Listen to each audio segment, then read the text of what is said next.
তাহলে আজকে কেউ বলল মাদ্রাসাগুলোকে বন্ধ করে দেবো, কেউ বলল বল্লুজাতে ভেঙে দেবো, কেউ বলল মসজিদকে মিটিয়ে দেবো, কেউ বলল মুসলমানদের তাড়িয়ে দেবো, কেউ বলল মুসলমানদের এমন করে তাদের অধিকার হরণ করে নেব, আবার কেউ বলল মাদ্রাসার বাচ্চা দিওকে খাবার দিয়ে হবে না, রাস্তার কুকুরের বাচ্চা খাবার পায় পাক, ওই মিড ডে খাবার মাদ্রাসার ছেলেদের দেওয়া হবে না। এ যুবকেরা, তরুণেরা, বাপেরা, এ কোনো নাই না অন্যায় তোমার বিবেককে ঢুকাতে হবে। যদি মনে হয় অন্যায়, তাহলে রাসূলুল্লাহ জানিয়ে দিলে অন্যায়ের বিরুদ্ধে হাত দিয়ে লড়তে হবে। হাতে যদি ক্ষমতা না থাকে মুখ দিয়ে প্রতিবাদ করতে হবে, মুখে যদি প্রতিবাদের ক্ষমতা না থাকে তাকে ঘৃণা করে সরে যেতে হবে। এটাই হলো ইমানের বৈশিষ্ট্য। তবে শেষ নম্বরটা হলো ইমানের বড় দুর্বল, কমজোরি।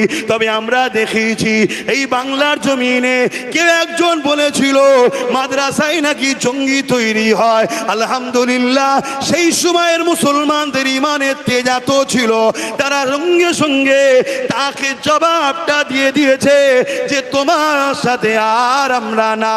কিন্তু দুঃখের বিষয়, আজ আমাদের মসজিদের ইমাম খরিদ করা হয়েছে, আজ আমাদের মুহাল্লার আলেম খরিদ করা হয়েছে, আজ আমাদের সমাজের পীর পীরজাদা বিক্রি হয়েছে, আজ আমাদের সমাজের ইমাম বিক্রি হয়ে গেছে। তাই এত বড় বড় কথা বলা হয়, কোন এক জালিমকে আমাদের আল্লাহ বলা হচ্ছে, তারপরও সেই জালিম সন্ত্রাসদের ঘরে মুসলমান এখনো একরে ধরে রেখেছে। এ যুবকেরা, তরুণেরা, এই সমাজে এমনও কথা শোনা যায় কোন একটা ব্যক্তিকে বলে আল্লাহর অংশ, এরপরও সেই জাহান্নামীদের সঙ্গে আমার মুসলিম ছেলেরা এখনো দল করছে। বড় দুঃখ লাগে, বড় কষ্ট লাগে। কেউ এই সমাজে বলতে লেগেছে যে এমন করে দেখা যায় সব কিছু শেষ হয়ে যাবে, এমনকি কোরআনও শেষ হয়ে যাবে, আমার উন্নতি শেষ হবে না। এই জাহান্নামীর সঙ্গে এখনো মুসলমান কি করে মিশে থাকতে পারে? এটা আমাদের জন্য বড় চিন্তার বিষয়। কিন্তু এই চিন্তা আমাকে বড় কাঁদাচ্ছে, এই চিন্তা আমাকে বড় ভাবাচ্ছে। কি জন্যে ভাবাচ্ছে? আমার মনে হয় এই গাফলতি আল্লাহর আযাবের শিকার আমরা হব, এই গাফলতি আল্লাহর পক্ষ থেকে গজবের শিকার আমরা হব, এই গাফলতি আল্লাহর পক্ষ থেকে আসমানি মার আমাদের উপরে হবে। এই আমি একজন আলেম হিসাবে, একজন নবীর ঘরের সন্তান হিসাবে, একজন জবানার মুজাদ্দিদের খুন হিসাবে আর ধর্মসভা থেকে বলে দিয়ে যায়, কেউ যদি রাজনীতির প্ল্যাটফর্ম ব্যবহার করে রাজনীতির ক্ষমতা দিয়ে আমার দিনকে মিটাতে চায়, তাহলে উলামাদের দায়িত্ব হবে মসজিদের মেম্বারে দাঁড়িয়ে, পীরের দায়িত্ব হবে খানকায় বসে, আলেমের দায়িত্ব হবে নবীর মেম্বারে বসে ওই জালিম অত্যাচারী রাজনীতির দলের নেতাদের বিরুদ্ধে আওয়াজ তোলা। যদি আওয়াজ না তুলতে পারো রাসূলুল্লাহর কথা অনুযায়ী, তার মধ্যে ঈমান নাই। কথা বুঝে আসছে তো নাকি? আমার কথাই না, আমার কথাই না। আপনারা নিশ্চয়ই জানেন কষ্ট হচ্ছে। হ্যাঁ, কি গো কষ্ট হচ্ছে? আপনাদের অসুবিধা হচ্ছে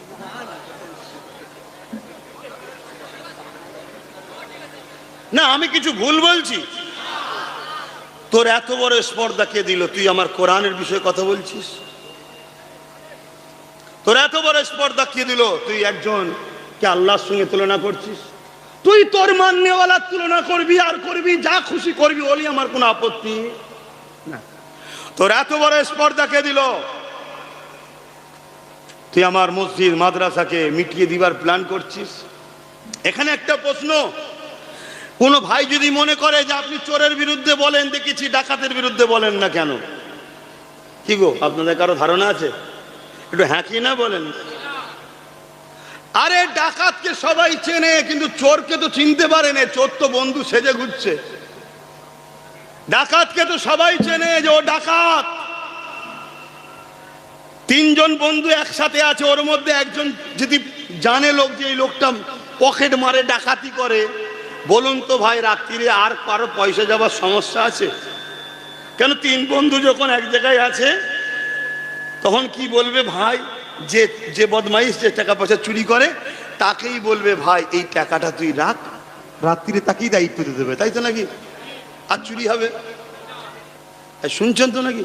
কিন্তু না যদি জানা যায়, যদি মনে করে বন্ধু সব, তাহলে পকড়মার হবে না? হবে না? সকালে উঠে তিনজনই মারপিট করে মরে যাবে। ও বলবে আমি লিনি, ও বলবে আমি লিনি, আমি মারপিট হয়ে যাবে। কথা কিছু বুঝে আসছে? তো একজনকে আমি চিনি, একজনকে আমি চিনি, বেঁকে বেঁকে বেঁকে বেঁকে চলছে, ছবল দিলেই শেষ, তার মানে সাপ। এই কেউ পোষো নাকি? কথা বলো, পোষো? কেউ পোষে না। কিন্তু আর একটা জিনিসকে লোক পোষে, কুকুর। কি পোষে? জোরে বলবেন তো। গৃহপালিত পশু হিসেবে লোক পোষে না? পোষে না। কিন্তু এই কুকুর যদি মেন্টালি পাগল হয়ে যায়, তাহলে জলাতঙ্ক রোগ, জলাতঙ্ক রোগ হলে কি হবে? সাপ তো কামড়ালে এক চান্সে মরে যাবে, ও গেল। আর এ কি হলো? দোদকে দোদকে মরবে, পানির পিপাসা লাগবে, পানি দেখে কাঁপবে, খাবো না, কি ছটফট করবে, ঠিক না বেটি? তাহলে আমাদের বোঝানো দরকার আছে না নাই? যে সাপকে নিয়ে বিস্তারিত বুঝাবার দরকার নেই। যাকে আপন মনে করে পুষ্য পাহারা দেবে, কুকুর যদি না ঢিলে হয় তাহলে কিন্তু বিপদ আছে। এটা সম্বন্ধে একটু বোঝানো দরকার আছে না নাই? এজন্যই বুঝাই।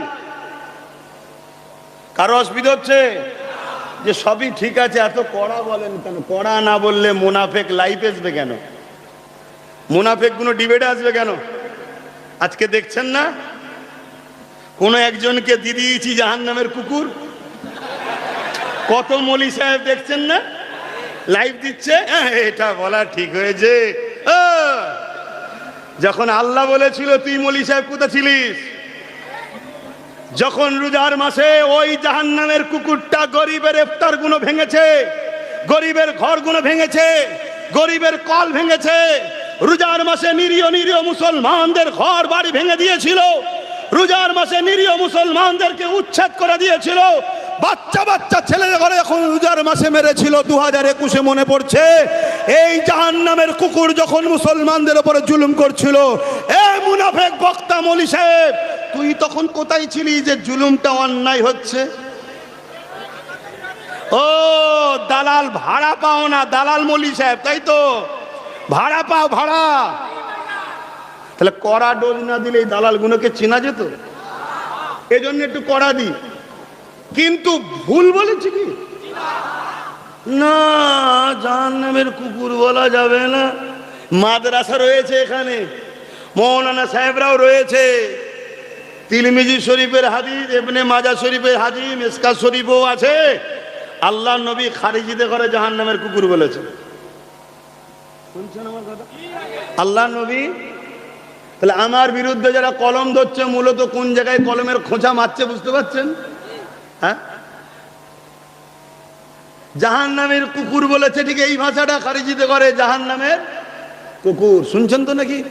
আপনার পেস্টিজ লাগলো নাকি? বড় ভদ্র হয়ে গেছে, সেকুলার। যখন আমার মাকে গাল দিয়েছিল, বাপকে গাল দিয়েছিল, এই ভাষাটা ভালো ছিল? আমি তো ওই জাহান্নামের কুকুরকে তার বাপ তুলে মা তুলে গাল দিতে পারতাম না। ওটা আমার শোভা দেয় না, ওটা আমার দিন বলেনি। আমার দিন বলেছে যারা জুলুম করে, আমার দিন বলেছে যারা মানুষের সম্পদকে ছিনিয়ে লায়, লুটে লায়, মেরে লায়, কেড়ে লায়, এটা কুকুরের খসলত। আমার দিন বলছে তারা জাহান্নামের কুকুর।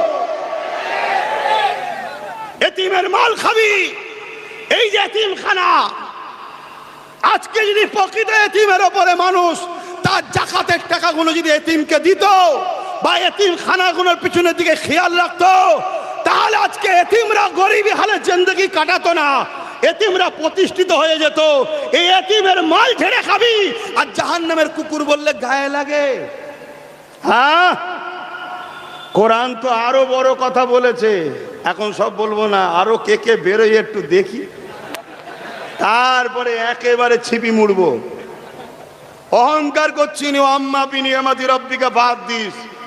আল্লাহর কসম করে বলছি, জাত পাকের কসম করে বলছি, যার কুদরতি হাতে আব্বাস সিদ্দিকীর জান আছে, নিঃশ্বাসটা টেনেছি, বাড়ার আগে মরে যেতে পারতাম।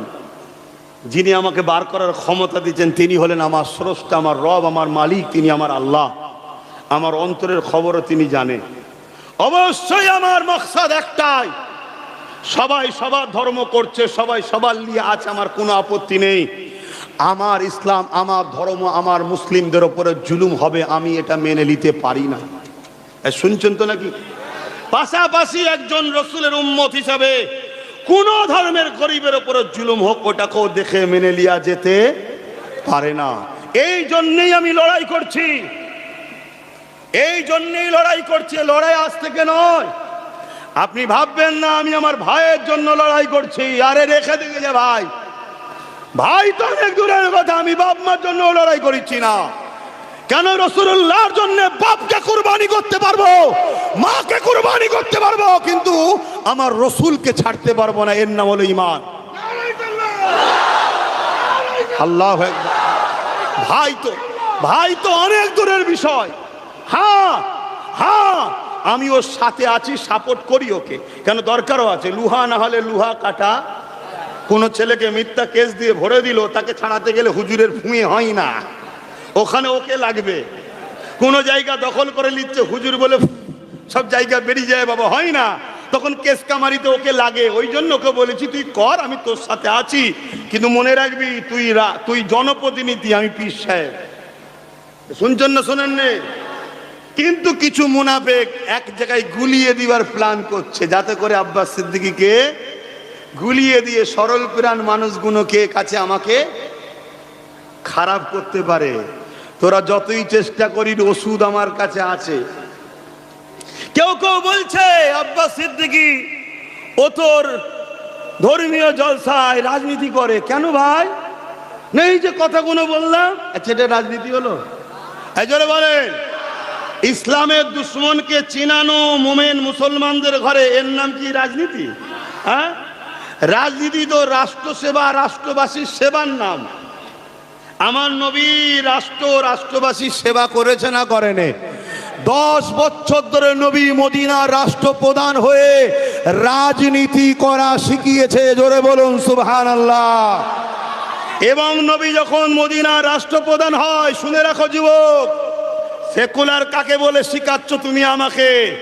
আমার নেতা মুহাম্মদ সাল্লাল্লাহু আলাইহি সাল্লাম যখন মদিনায় যান, রাষ্ট্রপ্রধান হন, মদিনায় 70% উপরে ইহুদি ছিল, অগ্নি পূজারী, মূর্তি পূজারী, বহু ধর্ম, ইহুদি খ্রিস্টান সব ছিল। ওই সময় আমার নবী সর্বদলের নেতাদের ঘরে ডেকে বলল, এইভাবে নিজেরা যদি লুটপাটপিট করো, জীবনে বড় হতে পারবে না। অনেক বড় কথা, তাদেরকে রাষ্ট্র কায়েম, রাজনীতির প্রশিক্ষণ শিখালো। তারা বলতে লাগলো সব মেনে নেবো, আমাদের রাষ্ট্রের প্রধান কে হবে? রাসূল বলল তোমাদের মধ্যে থেকে তোমরা ঠিক করো।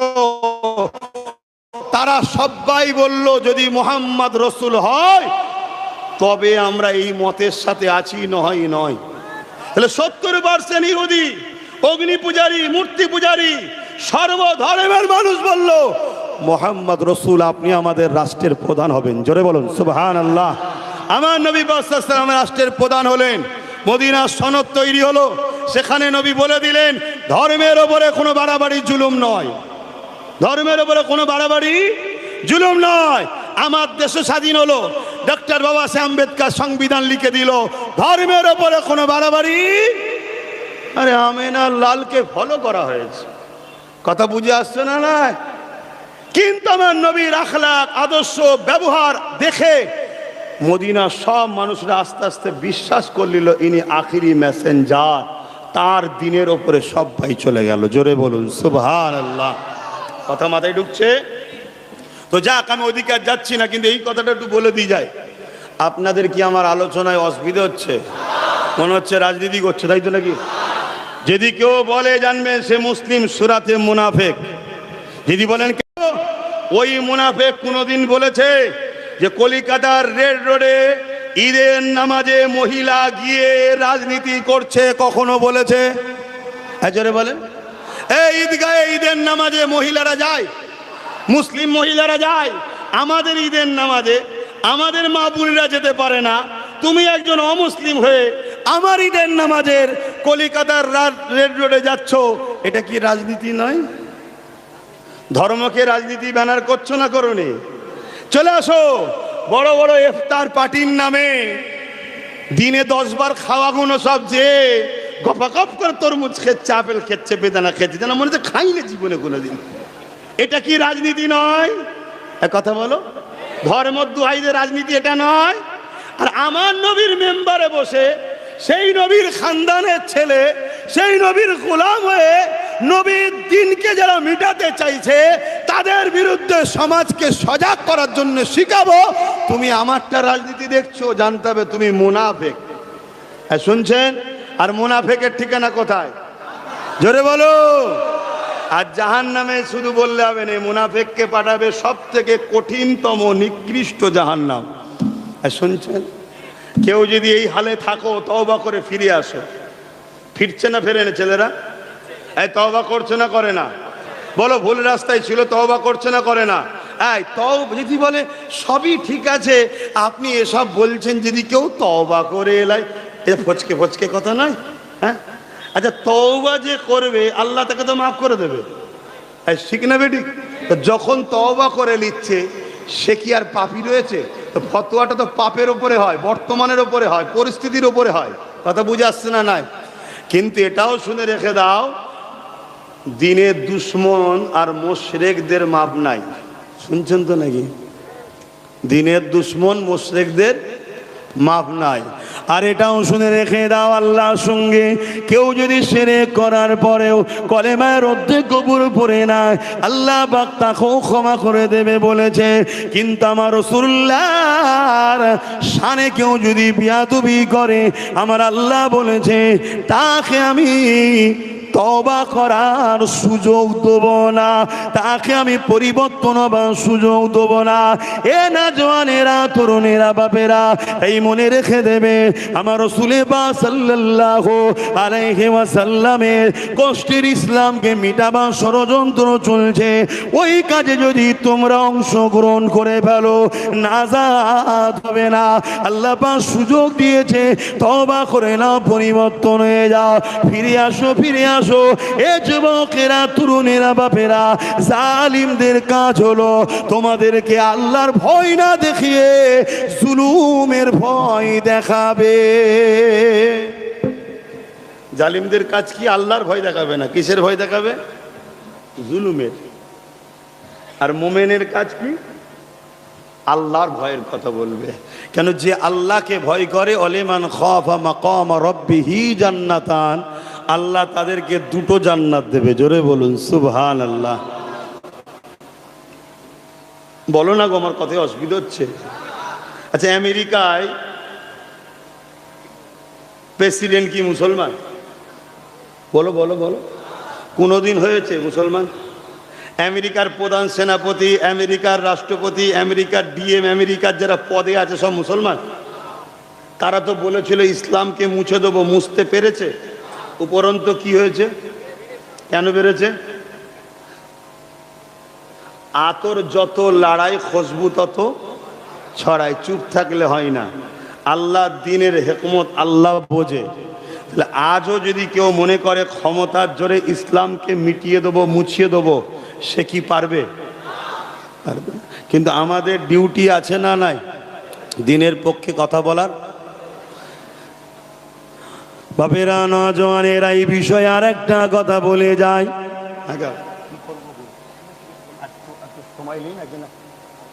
অসুবিধা হচ্ছে কেন? ওয়াক্ত আছে, ওয়াক্ত রয়েছে। আমরা যদি 5টা 10 15 20 করে যদি শেষ করে এখানে নামাজ পড়ে নিয়ে অসুবিধা হবে না। কেন? ওয়াক্ত আছে।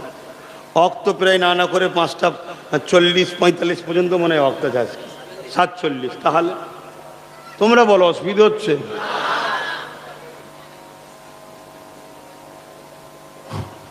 জিন্দেগির মাকসাদ বোঝো। তোমাকে আল্লাহ বানালো কেন বোঝো। সূর্য বানিয়েছে তোমাকে আমাকে রোশনি দেবে, গাছ বানিয়েছে তোমাকে আমাকে ফলমূল অক্সিজেন দেবে, চাঁদ বানিয়েছে তোমার আমার মাসের হিসাব ও নাইট ল্যাম্প হিসাবে। তোমাকে আল্লাহ বানালো কেন? একটা মাকসাদ বোঝো। তোমার মাকসাদ হলো একটাই, এই জমিনে নবীর গোলামি করা, অন্যায়কে মিটিয়ে ন্যায়কে প্রতিষ্ঠিত করা, এটাই হলো তোমার আমার মাকসাদ। জোরে বলুন সুবহানাল্লাহ। যদি এই মাকসাদ বাস্তবায়ন করতে না পারো তাহলে নাজাত নাই। আর এই মাকসাদ যদি বাস্তবে রূপ দিতে পারো তবেই কিন্তু নাজাত। জোরে বলুন সুবহানাল্লাহ। আর সুলতানপুর এলাকার মানুষ, এই প্রথমবার মনে হয় আপনাদের এলাকায় এলাম নাকি? হ্যাঁ এসছি তো। যাই হোক, আমার কথাতে কেউ কষ্ট পেচ্ছ কি জানি না, তবে আমি একটা ছোট্ট কথা জিজ্ঞেস করব।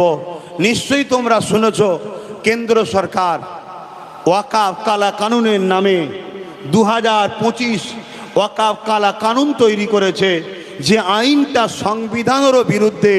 মসজিদ, মাদ্রাসা, কবরস্থান, ঈদগাহ, খানকা, ওয়াকাফকে মিটাবার একটা পরিকল্পনা করেছে। খবর তোমরা পেয়েছো না পাওনি? একটু আওয়াজ দিয়ে বলো। আচ্ছা বলো, জিজ্ঞেস করছি, কেন্দ্র সরকারের এই কালা কানুনের বিরুদ্ধে এই ধর্মসভা থেকে বলা রাজনীতি হবে? একটু আওয়াজ দেবেন। কেন তুই রাজনীতির নামে রাজনীতি না করে দেশের মানুষের শিক্ষা, স্বাস্থ্য, বেকারত্ব, কল কারখানা, চাকরি বাকরি না ভেবে রাজ পাওয়ার দিয়ে তুমি ক্ষমতার জন্য আইন তৈরি করে ধর্মের উপরে আঘাত দিচ্ছ, তাহলে আমাদের মতো ধর্মীয় অনুসারী ধর্মগুরুদেরও দায়িত্ব মসজিদের মেম্বার থেকে, প্রতিটা মজলিস থেকে সাধারণ মানুষকে সজাগ করানো যে কেন্দ্র সরকার যেটা করছে শুধু ইসলাম বিদ্বেষী নয়, আমার দেশের সংবিধানের বিরুদ্ধেও কাজ করছে। এটা আমাদের সাধারণ মানুষকে জানানো দরকার আছে না নয়? কেন সংবিধানের যখন বিরুদ্ধে হবে, সংবিধান শুধু মুসলমানদের নয়, সংবিধান আমার হিন্দু ভাই, আদিবাসী ভাই, সাঁওতাল, খ্রিস্টান সবার।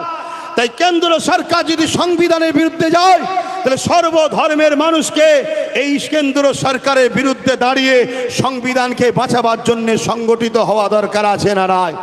পাশাপাশি আমি একজন মুসলিম, ইসলাম ধর্মের অনুসারী।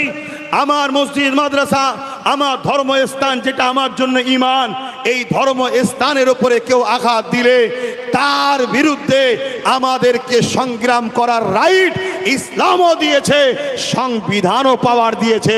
এই সংবিধানের পাওয়ার, ইসলামের পাওয়ার নিয়ে এদের বিরুদ্ধে আন্দোলনের দরকার আছে না নাই? আওয়াজ দিয়ে বলা আছে না নাই? কিন্তু আন্দোলন করতে গেলে যদি কেউ বাধা দেয় যে আন্দোলন করতে পারবেন না,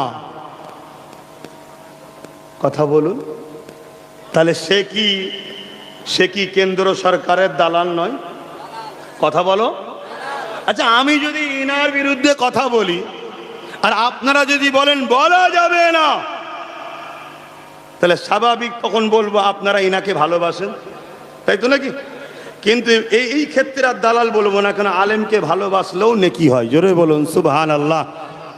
কিন্তু ইসলামের দুশ্মনকে যখন তুমি তার বিরুদ্ধে কথা বলতে যাব, তুমি বলবে বলা যাবে না, তাহলে সেই জায়গায় কোনো একটা জায়গায় আমাদের কি বুঝতে বাকি রইল যে কেন্দ্র সরকারের বিরুদ্ধে বললে যদি কারো কষ্ট হয় সে কেন্দ্র সরকারের দালাল, এ কথা বলতে কি অসুবিধা আছে? হাত তুলে সাক্ষী দাও, কে কে বলছো না, কে কে বলছো না, হাত তুলে সাক্ষী দাও। লম্বা করে হাত তোলো, হাত লম্বা করে তুলেছ। ডায়ে বাঁয়ে দেখো তো কেউ হাত তুলতে বাকি আছে কি? দেখো, যদি কেউ হাত না তোলে ঝগড়া করবে নাকি? না, ঝগড়া করতে বলবো না, হাত নামাও। কিন্তু এ কথা বলবো, তুমি চিনে রাখো এ তোমার আমার নয়। এটুকু চিনে রাখা দরকার আছে না নয়?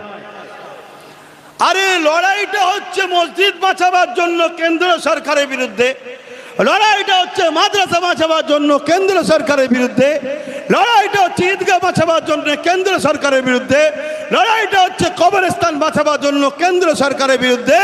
আর তুমি বলছো যে কেন্দ্র সরকারের বিরুদ্ধে, অর্থাৎ ওয়াকফ নিয়ে কেউ যদি এই বাংলায় আন্দোলন করে তার সব থেকে বড় দুশ্মন আমি হব।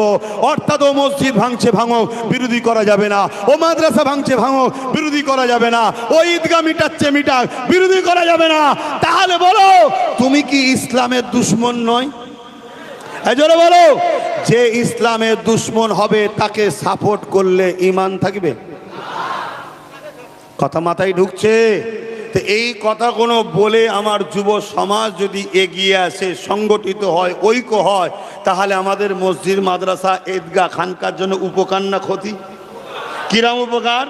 আমরা দেখেছি কৃষক বন্ধুরা 4% আন্দোলনের চোটে কেন্দ্র সরকার আইন বাতিল করতে বাধ্য হয়েছিল।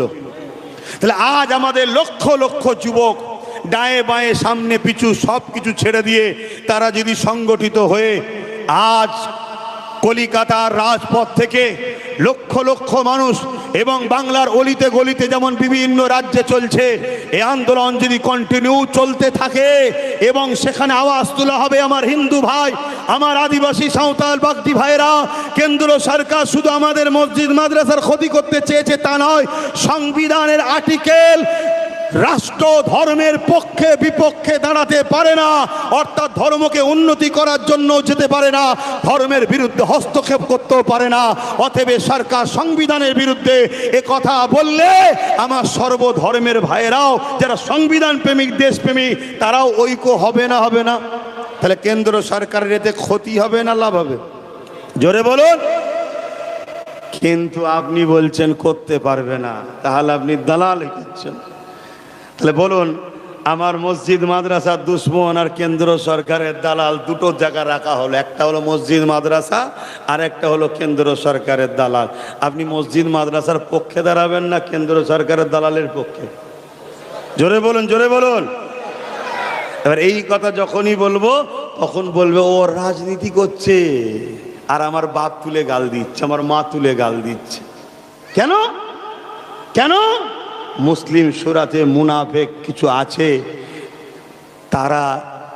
তারা শুধুমাত্র সেজে আছে আমাদের মতো, সময় হলে টুকটাক ইসলাম ছেড়ে বেরিয়ে চলে যাবে।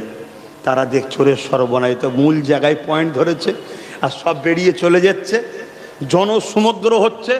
এই গতকালকে বাঁকুড়ায় গেছিলাম, প্রায় 25-30 হাজারের ওপরে লোক, কথা বুঝে আসছে। এই যে সব জায়গাতে ঠেলাঠেলি, গুতো গুতিয়া, সব যুবকের ভিড় বেশিরভাগ, এটা জালিমদের জন্য আতঙ্কের কারণ হচ্ছে না? হয়নি? যে মসজিদ ভাঙতে গেলে শেষকালে আবার উল্টো ওই পৃথিবীতে যা হচ্ছে এরকম হয়ে যাবে না তো? বুঝছেন না? বোঝেন না কেন? যুবক সংগঠিত হচ্ছে তো, আর সংগঠিত করছে কে? আব্বাস সিদ্দিকী বুঝাচ্ছে, ডাকছে, তাহলে আমার বাপকে গাল দিচ্ছে, আমার মাকে গাল দিচ্ছে। শুনছেন না? শোনেন না? বলুন, আপনাদেরকে জিজ্ঞাসা করতে চাই, আমি মসজিদের জন্য কথা বলা কি অপরাধ? আওয়াজ দিয়ে বলুন অপরাধ। মাদ্রাসার জন্য কথা বলা অপরাধ, ঈদগার জন্য কথা বলা অপরাধ, কোন জায়গায় মুসলিমকে হত্যা করবে সেই মুসলিম ভাইয়ের পক্ষে দাঁড়িয়ে কথা বলা কি অপরাধ? এবং কোন ধর্মেরই গরিব মানুষের উপরে জুলুম হবে তার পাশে দাঁড়িয়ে কথা বলা কি অপরাধ? এই কথা বলতে গিয়ে যারা আমার বাপ মা তুলে গালি দিচ্ছে, এদেরকে কি আপনারা ভালো নজরে নিচ্ছেন? বলুন, ভালো নজরে নিচ্ছেন? মনে রাখবেন, একজন অমুসলিম যদি আমার মসজিদ মাদ্রাসায় ভাঙতে যায়, এখানে তাকে জালিম বলবো, তার বিরুদ্ধে লড়াই করো, সংগঠিত হও, এটা বলবো। কিন্তু একজন মুসলিম নামে, মোল্লা নামে কেউ যদি বলে মসজিদ মাদ্রাসা ওয়াকফ নিয়ে বাংলায় নয় দিল্লি যে আন্দোলন করো, সেই মুসলমানকে তখন জাহান্নামের কুকুর বলবো, মুনাফিক বলবো। তুই মুসলমান হয়ে কথা বললি কি করে? তুই একটা মুসলমান হয়ে বললি কি করে? তাহলে জানতে হবে তুই মুসলিম সেজে আছিস, তুই মুনাফিক, জাহান্নামের কুকুর। কষ্ট হচ্ছে যে হুজুরের ছেলে কুকুর কুকুর করছে কেন? হ্যাঁ, কোরআনে কুকুর কথা নেই? হ্যাঁ, সূরা কিতমিনে নেই? হ্যাঁ, এই সূরা কি বলে, কাফ, সূরা কাফে একটা অলিদের মোহাব্বত করেছে, কিতমিন নামে একটা কুকুরের অখে আছে না নাই? হ্যাঁ, আছে না নাই?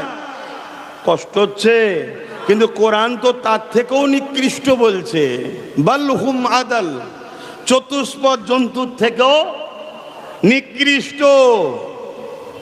কথা বুঝে আসছে তো? চতুষ্পদ জন্তু থেকে সব থেকে নিকৃষ্ট কি? কথা বলছে না? অনেকে আবার বলে ওইটা বললে নাকি উজু চলে যায়। তাহলে কোরআনে রয়েছে, কোরআন না পাকে যাবে তো? কথা শুনছেন না শোনেন নে? ভাই আমার কথা কি খারাপ লাগছে? তাহলে আমার লড়াইটা আপনাদের মাথায় ঢুকেছে। আমি একজন ইসলাম ধর্মের ধর্মগুরু ঘরের ছেলে, ধর্ম প্রচারক। হ্যাঁ, আমি একজন ভারতের নাগরিক। আমার আলেম উলামা ভাইরা রয়েছে। কারো ভালো লাগে ডান দিককে ভোট দেয়, কারো ভালো লাগে বাঁ দিককে ভোট দেয়, কেউ ওকে সাপোর্ট করে, কেউ তাকে সাপোর্ট করে, কিন্তু সাপোর্টের জায়গাটা আলাদা। কিন্তু আমার পরিচয় হলো আমি ইসলাম ধর্মের অনুসারী। আমি ইসলামের ওসিলায় আমার পেট চলে, ইসলামের কথা বলি, তাই জনগণ আমাকে পরিশ্রম দেয়। সেই ইসলামকে যদি কেউ মিটাতে চায়, তার বিরুদ্ধে যুদ্ধ পর্যন্ত করতে আমি রাজি আছি। আপনারা কি আমার সাথে রাজি আছেন? ইয়ার কি হয়েছে এটা? তুমি বেঈমান নেতার পা চাটছো, চাটকে যাও। তুমি কারো দালালি করছো, করগে যাও।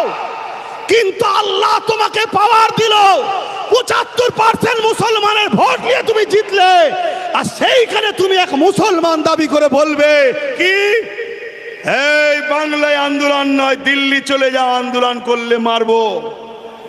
শুনছেন না শোনেন নে? অমুসলিম বললে তাকে আমি জাহান্নামের কুকুর বলবো না, কেন তাকে কথা বলে কোনো লাভ নাই, সে বুঝবেও না কথা। কিন্তু তুই মুসলিম দাবিদার হয়ে বললি কি করে? এই কথাটা বলা কি অন্যায় করে ফেলেছি? হ্যাঁ বলো, সত্যি দিল থেকে বলো, অন্যায় করে ফেলেছি। আজকে ভাড়াটিয়ার টাট্টুলি এসছে, শুনছেন? লাস্টে ইন্ডিয়ার কাউকে পাইনি, অন্য অন্য জায়গা থেকে সব ধরে আনছে। কথা বুঝাচ্ছে না? আবার ধরতে গেছে এমন এমন জনকে তারা আগে থেকেই পুরো বিশ্বব্যাপী কাফের ফতোয়া পেয়ে আছে। কে রসুলের পরিবার নিয়ে নোংরা কথা বলেছে, কে নবী পাকের চেহারা নিয়ে নোংরা কথা বলেছে, কেউ হযরতে মাওলা আলী নাকি মদ খেয়ে নামাজ পড়েছে। এ কথা বলো যুবকরা, সুবহানাল্লাহ বলবে না নাউজুবিল্লাহ? এই জোরে বলো। আমি এই জন্য বলি, এরা পেনসার দাড়ি চাচা, এদেরকে কেউ জাহান্নামী বলতে পারবে না। হতে পারে এরা কালকে দাড়িওয়ালা টুপিওয়ালা হয়ে হাজি গাজী নামাজি হয়ে আল্লাহর ওলি হয়ে যেতে পারে। জোরে বলুন সুবহানাল্লাহ। কারণ ইতিহাস বলছে বিশার হাফি হালকা বয়সে ভুল করেছিল, তওবা করে পরিবর্তন হয়ে জগৎ বিখ্যাত ওলি হয়ে গেছে। হাবিব আজমি ভুল রাস্তা ইনকাম করতো, তওবা করে পরিবর্তন হয়ে আল্লাহর ওলি হয়ে গেছে। আজকের এই যুবকগুলোর লেবাসে ভুল আছে, দাড়ি আছে, প্যান্ট শার্ট পরে হালকা বয়সে গান যাত্রায় চলে যায়, এদেরকে এরপরও কেউ কাফের বলতে পারবে না। আর এই সমাজের একদল আলেম উলামা আছে, দাড়ি রেখে মাথায় টুপি দিয়ে বড় স্কলার সেজে তারা বলে নাকি আমার নবীর সাহাবী হযরতে আলী নাকি মদ খেয়ে নামাজ পড়েছিল। বলুন এরা কারা? এজন্যই তো আল্লাহ রসুল বলেন খৈরুল উলামা শাররুল উলামা, ভালো উলামা মন্দ উলামা। এই আলেমরা জাহান্নামে যাবে, নবী বলেছে না বলেন? বাপ আমি আবার বলে যাচ্ছি, মুনাফিক চেনো। মুনাফিক যদি চিনতে না পারে এই মাদ্রাসা একদিন তালা মেরে দেবে। আমি চ্যালেঞ্জ দিয়ে যাচ্ছি, তুমি হাজার হাজার টাকা খরচ করে মাদ্রাসা করবে, এই মাদ্রাসা থেকে ছেলেগুলো বেরোবে, এদেরকে বলবে মৌলবাদী, এদেরকে বলবে জঙ্গি, এদেরকে বলবে আতঙ্কবাদী। শোনো আমার যুব সমাজ, মুনাফিক চলো, লুহা না হলে লুহা কাটা যায় না। আব্বাস সিদ্দিক যদি ভুল বলে, একটা মুফতি যদি ফতোয়া দেয়, মুফতির ফতোয়ায় মুফতি কাটলে মানায়। ডাক্তার যদি চিকিৎসা প্রেসক্রিপশন ভুল দেয়, আর একজন ডাক্তার ধরিয়ে দিলে মানায়। একটা পীর যদি ভুল শপথ দেয়, আর একটা পীর ধরিয়ে দিলে মানায়। শুনছেন তো? ঠিক তেমনি যখন রাজ শক্তি জুলুম করবে, তার ডিফেন্সে রাজ ক্ষমতার প্রয়োজন আছে না নাই? এই কথাটা, এই শিক্ষা দিয়াটা আমার কমকে দরকার আছে না নাই? যার কতদিন ভাড়া খেলবি, আর কতদিন বুড়ো খেলবি, আর কতদিন পরের বাপকে পরের মা বলবি? নিজেরা সংগঠিত হও, নিজেরা ঐক্যবদ্ধ হও, নিজেরা একতা হও। যদি কেউ মনে করে তোমাকে সাথে নিলে তার লাভ হবে, তুমি তার সঙ্গে পার্টনারে যাও, তার গোলামিতে নয়।